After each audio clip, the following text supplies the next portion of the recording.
Hi everyone, my name is Alice. I'm part of the Gender Equality Social Impact Project. Today I'm here with Elvis. Hey everyone. Today we'll be discussing gender equality, in particular gender stereotypes in Asian households. First off, Elvis, can I have your consent to post this audio and video online to raise awareness and open discussion for our listeners out there about gender stereotypes? Yep. Elvis, so can you tell us a little bit about your background and where you come from, your culture, just to start us off? About myself. So my name's Elvis. I'm 21 years old.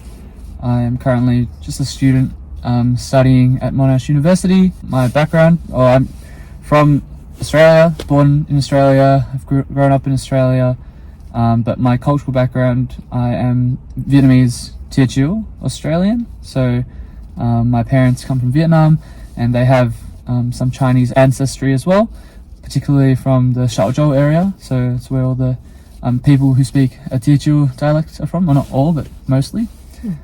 Yeah, that's a bit about me.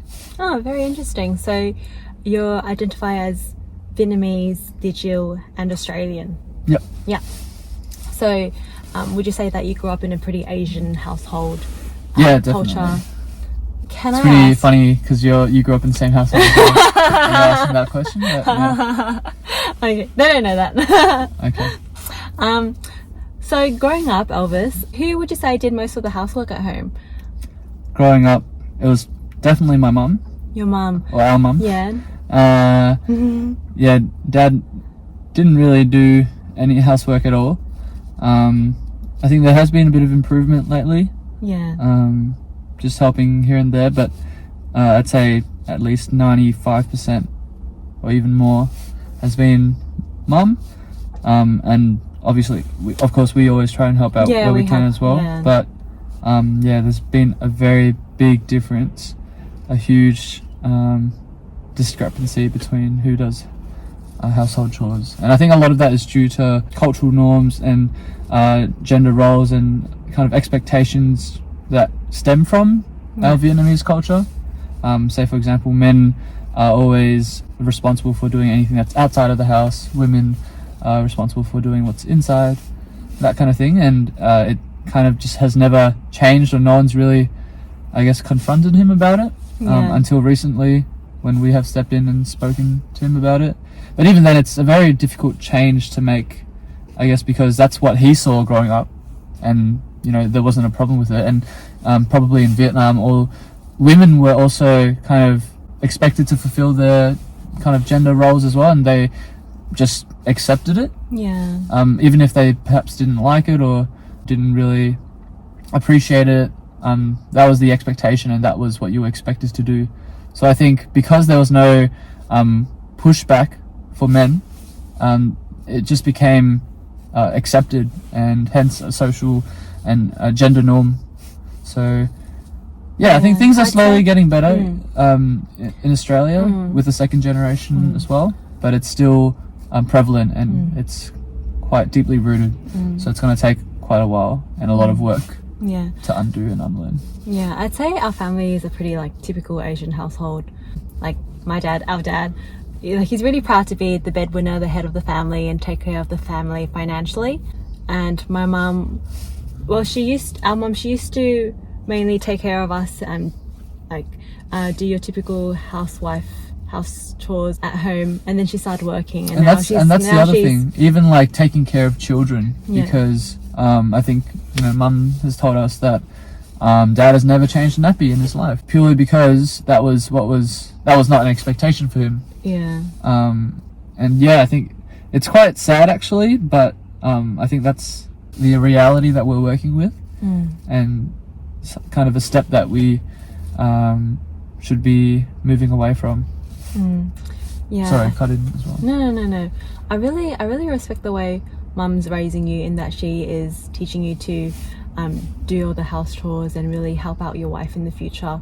Really teaching you a kind of gender equality, that everyone can do, anyone can do what they want to do. It's funny you say mum teaching me, because I think in some respects it's kind of a conflict for her, because she, I think one line that I will always remember her saying is, if I was to be reborn, I want to be reborn as a man. And I think that's kind of associated with the mindset that, oh, if you're a man, you are absolved of kind of doing any housework. You're like, it's okay if you don't kind of contribute within the house. Yeah. In terms of like doing chores and things like that. But yeah, I know deep down she also wants to have equality where both men and women, or both partners within the family, are contributing. The problem is sometimes the first generation thinks that it's either one or the other. You're either someone who does everything, Yeah. or you're someone who does nothing. Yeah. But what we're working towards is that balance. Yeah. And I feel like even when there's like equality and when we're both doing the house chores and all that, yeah, for example, when we're both doing the same chore, you would be praised for doing it, whereas they wouldn't say anything to me because it's expected that Exactly. I'd be doing the laundry, be doing the dishes. Yeah.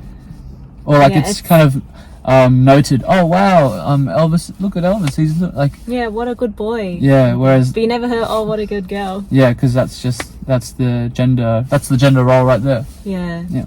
Yeah. Let's just take a step back a bit. Okay. To what extent do you think Asian household upbringing pushes boys and girls into certain gender roles? Oh, immensely. I think, I don't know if, so some of it I think is not due to your culture, just in general, our patriarchal society really teaches, you know, boys to like sport, you know, boys will do better in STEM, or boys will like playing with certain toys, like not Barbie, things like that. Yeah. And everything's gendered in our society. You know, there's gendered clothing, there's gendered toys, there's gendered even potentially TV shows or books, and that all accumulates and contributes to the kind of person and mindset that your, say, potentially child has. And in terms of culture, any culturally specific ones, I'd say there are plenty, but I think it's just so ingrained in us that we can't single it out sometimes. One example I'd have is just language. Language is such a big part of culture. Yeah. And sometimes the language which is used, like, for example, branching off language, you know, tone, you know, women are expected to speak more softly and not as that's roughly. a good point to bring up. Whereas, Yeah. you know, men, you know, being macho is, you know, that's a good thing, you know, Yeah. you're manly, you're strong. Even physicality, I think, you know, if for a boy, if you're ill, which means weak in Vietnamese, then that's frowned upon. You shouldn't be skinny, you should be weak. Yeah. You should be a strong man who can like be able to take care of the family in the future. So I think that rhetoric contributes heavily to so many different things. And yeah, I think we're talking a lot about intersectionality here because apart from culture, there's also social status or your role in society, things like that. They all have some kind of connection with one another, Yeah. and that all contributes to your upbringing. So I'm actually struggling to think of a culturally specific one, but I think one thing that I can say is being in an ethnic household amplifies anything else that is taught or any gender stereotypes that are perpetuated. Yeah. Definitely amplifies it. I think I just wanted to say an example from my personal life.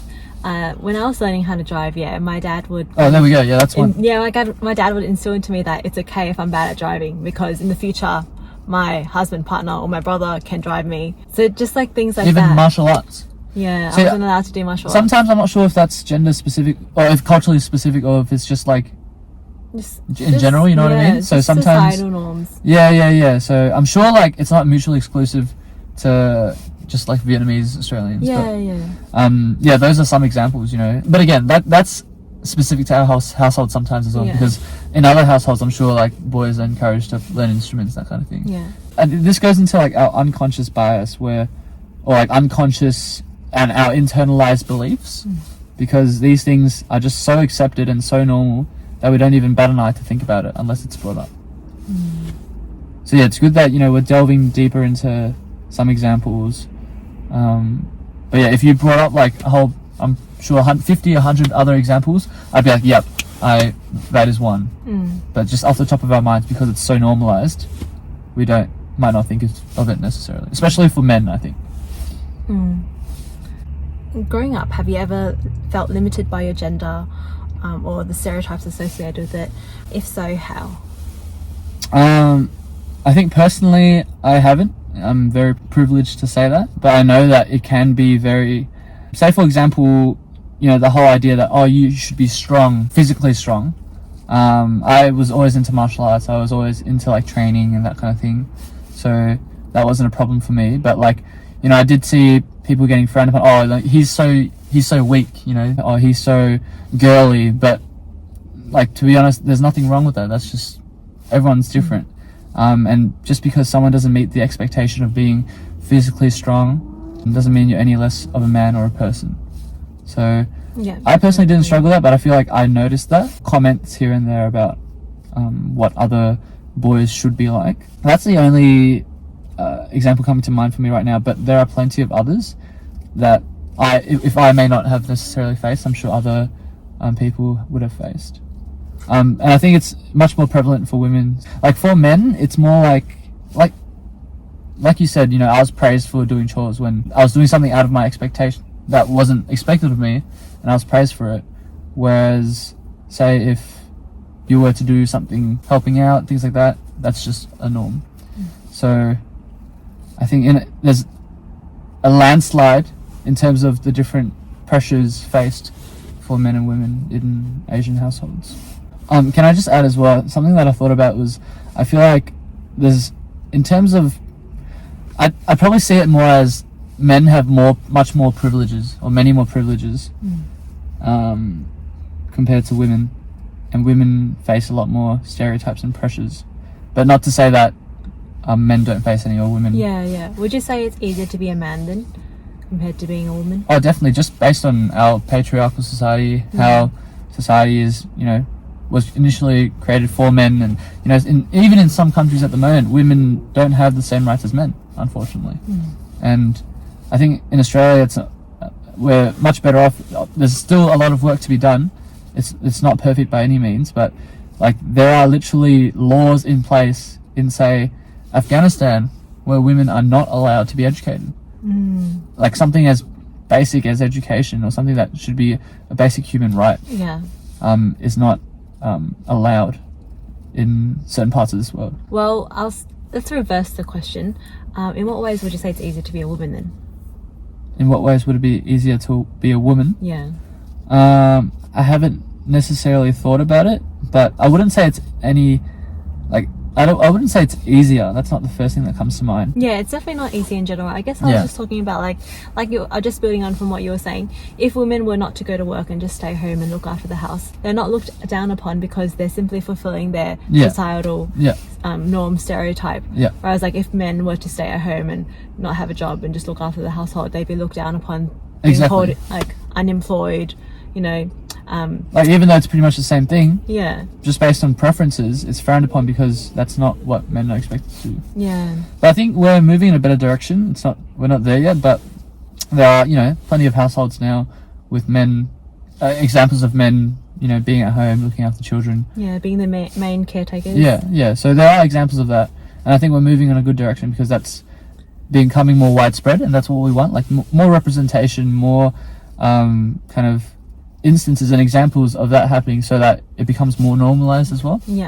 Because initially, when you're the first to do something, or like when you go against the grain, there's always going to be, you know, people commenting, hating on you, pressures, people saying things about you. But like, the more people do it, the more normalized it is. The more we're removing those gender stereotypes. Why do you think it's difficult for society to let go of gender stereotypes? Society. Well, I think in general, what comes to mind for me is the saying, if it ain't broke, don't fix it. So a lot of people believe in that, oh yeah, if the system's going well, especially if it's benefiting them, say a lot of men, you know, they wouldn't be keen to break away from it or to change it because it's working in their favour. And I think because society at the moment is still ruled by so many men are in positions of power in, you know, not only in government but in corporations, different positions of power, it's going to be hard to see that change. We're in, I guess, in a society where people are so self-centered and really focused on themselves that they might not care to see or look towards how society is treating another person or how the world is for another person. And so that lack of compassion, in my opinion, and the self-centeredness are the things that are preventing us from breaking away from those things. Sorry to change the topic a little bit. That's all right. Just going back to something that I heard in our childhood. Yeah. Like Dad often told you that boys shouldn't cry. Yep. Because if men cried, they're seen as weak. Like, what are your thoughts on that? Do you think that it's okay for men to cry? Is it a sign of weakness? Like, what's your thoughts? Yeah, I think this goes back to the conversation of toxic masculinity, where, you know, men are expected to be strong, to be macho, and crying is a weak trait. Showing any form of emotion is considered weak, and so it's frowned upon, and then hence men continually bottle up their feelings and don't express it to anyone, and that really leads to deteriorating mental health, not having anyone to speak to, and it's also exhibited in a lot of the things that they do, you know, being really physically violent, verbal abuse, and those are all symptoms of that bottling up and that refusal to express their emotions, because everyone feels emotions, but it's being repressed. And hence that's where you're seeing all these kind of things. I just wanted to mention as well, the tricky part about the first generation is that women play into the stereotype as well sometimes. So you mentioned, you know, Dad said don't cry, even though he was, you know, mainly the one saying it. Actually, Mum also, you know, be like, oh, you know, just stop crying, because not that she genuinely, I don't think she genuinely wanted me to stop crying, but it's because that's what Dad was saying, and then that's what she, you know, that kind of stereotype was internalized for her as well, because that's what she was taught and heard growing up as well.